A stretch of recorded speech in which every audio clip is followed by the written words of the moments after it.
राजधानी दिल्ली से बड़ी जानकारी सामने आ रही है। बड़ी जानकारी राजधानी दिल्ली से आपको बताएंगे। बड़ी जानकारी, बड़ा अपडेट आपके सामने। दिल्ली से इस वक्त की बड़ी खबर, बीजेपी शासित राज्यों की अहम बैठक होगी। ये सूत्रों के हवाले से बड़ी जानकारी आपको दे रहे हैं। मुख्यमंत्री और डिप्टी सीएम की बड़ी बैठक होगी। 27 और 28 जुलाई को ये बड़ी बैठक होगी। सूत्रों के हवाले से ये बड़ी जानकारी निकल करके सामने आ रही है। प्रधानमंत्री नरेंद्र मोदी की अध्यक्षता में ये बैठक का आयोजन होगा। केंद्रीय गृह मंत्री अमित शाह, राष्ट्रीय अध्यक्ष जेपी नड्डा की अगुवाई में ये बैठक आयोजित की जाएगी। तो राजधानी दिल्ली से इस वक्त की बड़ी और अहम जानकारी से आपको रूबरू करा रहे हैं। 27 और 28 जुलाई को ये बैठक होगी।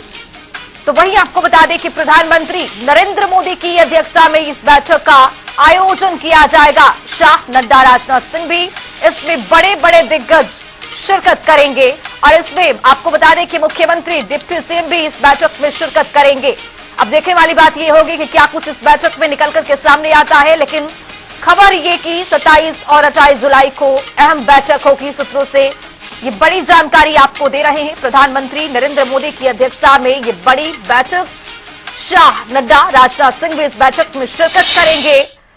कई राज्यों में आपको बता दें कि विधानसभा के आगामी चुनाव होने वाले हैं। इसको लेकर क्या कुछ इसमें रणनीति बनाई जाएगी और क्या कुछ मुद्दे हो सकते हैं इस बैठक में, देखने वाली बात होगी। तो 27 और 28 जुलाई को बड़ी बैठक होगी। दिल्ली से इस वक्त की बड़ी और अहम जानकारी दे रहे हैं। प्रधानमंत्री नरेंद्र मोदी की अध्यक्षता में यह बड़ी बैठक होगी। इसमें बड़े बड़े दिग्गज शिरकत करेंगे। आपको बता दें कि जेपी नड्डा, केंद्रीय गृह मंत्री अमित शाह, राजनाथ सिंह, बड़े दिग्गज इसमें शिरकत करेंगे। प्रदेश के आपको बता दें कि मुख्यमंत्री और डिप्टी सीएम भी इस बैठक में शिरकत करेंगे। ज्यादा जानकारी के साथ हमारे सहयोगी स्पर्श शर्मा जुड़ चुके हैं। स्पर्श, 27 और 28 जुलाई को बैठक होगी। मुख्यमंत्री और डिप्टी सीएम इस बैठक में शिरकत करेंगे। तमाम बड़े दिग्गज भी शिरकत करेंगे। इस बैठक का मेन मकसद क्या होगा?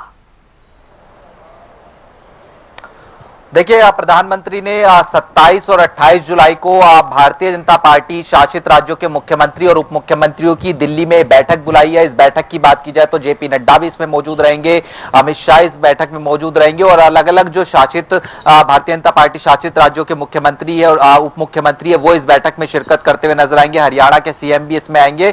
और सीधे तौर पर हम बात करते हैं तो लोकसभा चुनाव के जो परिणाम निकलकर सामने आए हैं उसकी समीक्षा एक तरीके से इस बैठक में देखने को मिलती हुई जो है नजर आएगी।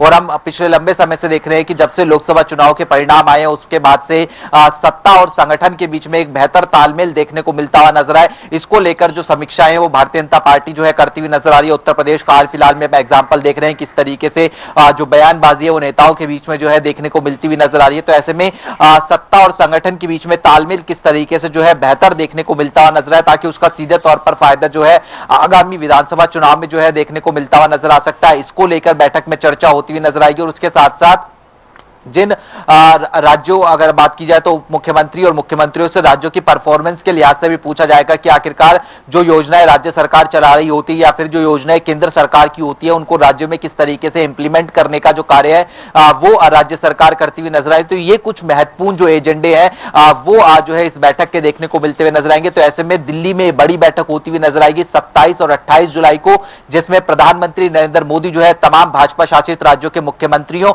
और उप मुख्यमंत्रियों की बैठक करते हुए नजर आएंगे। स्पर्श, क्या इसमें जीत का भी मंत्र दिया जा सकता है? क्योंकि आगामी विधानसभा चुनाव है 5 राज्यों में और लगातार इस पर बीजेपी पार्टी अपने यहां पर ताकत झोंकने की भरपूर कोशिश कर रही है। देखिए, निश्चित तौर पर इस बैठक की बात की जाए तो इस बैठक में जो है आगामी विधानसभा चुनाव को लेकर भी जो चर्चा है वो देखने को मिलती हुई नजर आएगी। और खासतौर पर जो चुनावी परिणाम निकलकर सामने आए उस परिणाम से किस तरीके से जो है सीख ली जा सकती है, क्योंकि सत्ता और संगठन के बीच में तालमेल की कमी ना देखने को मिलती हुई नजर आए, संगठन के जो कार्यकर्ता है उनकी उपेक्षा जो है ना होती हुई जो है नजर आए, संगठन के कार्यकर्ता खुद को मजबूत माने, वो ये माने कि सरकार उनके साथ जो है खड़ी हुई दिखाई देती है। इसको लेकर जो है हो सकता है सकता है कि एक मंत्र जो है प्रधानमंत्री द्वारा जो है सीधे तौर पर जो है दिया जा सकता है, और उसके साथ साथ आगामी विधानसभा चुनाव में किस रणनीति के साथ जो है वो जो विपक्षी पार्टियां उनको जो है घेरा जा सकता है, उनकी जो रणनीति है उसको जो है तोड़ा जा सकता है। क्योंकि कांग्रेस की बात करें हरियाणा के संदर्भ में वो रणनीति बनाती हुई नजर आ रही है, अग्निवीर योजना की बात की जाए या फिर किसानों के संदर्भ में मसले की बात की जाए या फिर जो अन्य बेरोजगारी के मसले की बात की जाए, इन तमाम मसलों को लेकर किस तरीके से जो है वो भारतीय जनता पार्टी जो है लड़ाई करती हुई नजर आ सकती है, चुनावी मैदान में उतरती हुई नजर आ सकती है। एक पूरी तरीके से जो चर्चा और रणनीति है वो हो सकता है कि इस बैठक में जो है बनती हुई जो है नजर आए, लेकिन निश्चित तौर पर एक रिव्यू बैठक इसको जो है सीधे तौर पर कहा जा सकता है, जहां पर प्रधानमंत्री तमाम जो भाजपा शासित राज्यों के मुख्यमंत्री और जो उप मुख्यमंत्री उनके साथ में बैठक करते हुए नजर आएंगे।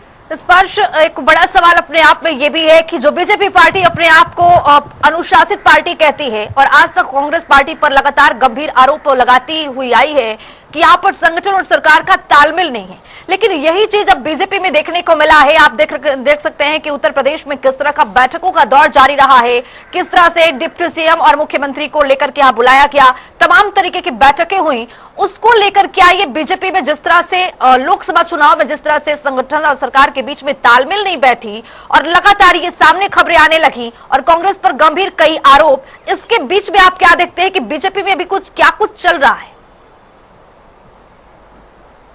देखिए, जब भी चुनाव परिणाम फेवरेबल नहीं होते हैं तो इस तरह की जो समीक्षाएं हैं वो जो पार्टियां हैं वो अपने स्तर पर करती हुई जो है नजर आती है, और खासतौर पर उत्तर प्रदेश जहां पर भारतीय जनता पार्टी को एक बड़ी जीत सुनिश्चित जो है लग रही थी कि वहां पर भारतीय जनता पार्टी एक बड़ी जीत लेगी, लेकिन कुछ महत्वपूर्ण सीटें जो है वहां पर भारतीय जनता पार्टी जो है हार जाती है। ऐसे में निश्चित तौर पर समीक्षा देखने को मिलती हुई नजर आ रही है, और खासतौर पर अगर हम बात करते हैं तो एक विस्तृत 15 पेजेस की जो रिपोर्ट है वो जो यूपी बीजेपी के अध्यक्ष है उनके द्वारा जो है केंद्रीय आलाकमान को जो है सौंप दी गई है। उसमें तमाम पॉइंट्स ऐसे बताए गए हैं जहां पर जो कमियां जो है वो जो है इस परिणाम के पीछे देखने को मिलती हुई जो है नजर आई है। इसी तरीके से हरियाणा में भी हमने देखा कि जो 10 सीटें भारतीय जनता पार्टी 2019 के लोकसभा चुनाव में जीतती हुई नजर आई थी, लेकिन उसके बाद जो इस बार लोकसभा चुनाव हुए वहां पर 5 सीटें जो है भारतीय जनता पार्टी हार जाती है। और चूंकि अब विधानसभा चुनाव नजदीक है तो एक बड़ी रणनीति पर जो है भारतीय जनता पार्टी को काम करना होगा, और उस पर भारतीय जनता पार्टी काम करती हुई नजर भी आ रही है। चाहे उसमें ओबीसी वर्ग को साधने की कोशिश हो या फिर अग्निवीर योजना को लेकर हमने देखा किस तरीके से कल एक बड़ा निर्णय जो है हरियाणा सरकार द्वारा जो है लिया गया है। तो ऐसे में तमाम मसले किस तरीके से जो है सुलझाए जा सकते हैं, और खासतौर पर जो संगठन है उसको किस तरीके से और ज्यादा मजबूत किया जा सकता है ताकि कार्यकर्ताओं को यह ना लगे कि उनकी उपेक्षा होती हुई नजर आ रही है। इसी को लेकर लगातार बैठकों का दौर जो है फिलहाल दिल्ली में देखने को मिलता हुआ नजर आ रहा है। बहुत शुक्रिया स्पर्श शर्मा तमाम जानकारी साझा करने के लिए। तो आपको बता दें कि 27 और 28 जुलाई को बैठक होगी, प्रधानमंत्री अध्यक्षता करेंगे और कई बड़े दिग्गज नेता शिरकत करेंगे। आप